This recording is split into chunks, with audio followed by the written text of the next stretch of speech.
Nasal polyps. What is a polyp? Polyps are abnormal growths of tissue that can be found in any organ that has blood vessels. They are most often found in colon, nose, or uterus.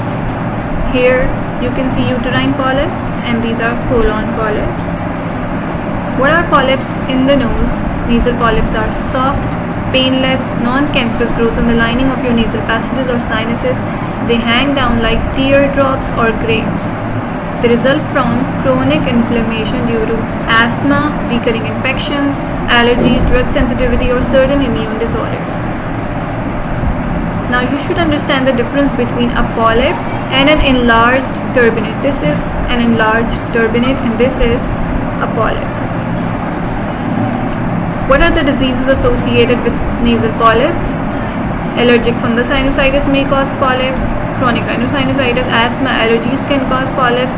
Cystic fibrosis, in which there is an abnormal production of mucus, which can obviously result into infections, and allergies can result into nasal polyps. In primary ciliary dyskinesia, we have defect in ciliary motility, which can obviously cause infections, since cilia also line respiratory epithelium. Characteristic features of nasal polyps are basal cell hyperplasia, increased thickness of epithelium, goblet cell hyperplasia, squamous metaplasia, edema, lymphocytosis, eosinophils, degenerative cystic glands filled with mucin. We have two major types of polyps, ethmoidal and enteroconal. Ethmoidal polyps are usually common in adults. They are multiple, bilateral. Their most common cause is allergy, and they're usually like grape-like masses. Enteroconal polyps are common in children. Their usual cause is infection. They are large, solitary, unilateral, and they're usually trilobed. They usually grow backwards to the guana. Here I'll show you. Here, enteroconal polyp growing backwards into the oropharynx. This is an enteroconal polyp. These are multiple ethmoidal polyps. This is again an enteroconal polyp growing behind the soft palate.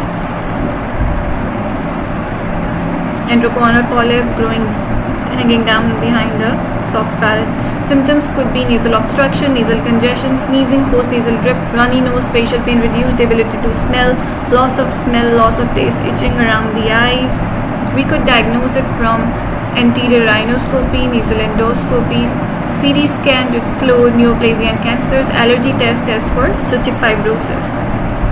We could treat it from antihistamines and steroids. Surgical treatment can be polypectomy, intranasal ethmoidectomy, extranasal ethmoidectomy, transantral ethmoidectomy, avulsion for enteroconal polyps only, and endoscopic sinus surgery, which is the most favorite these days.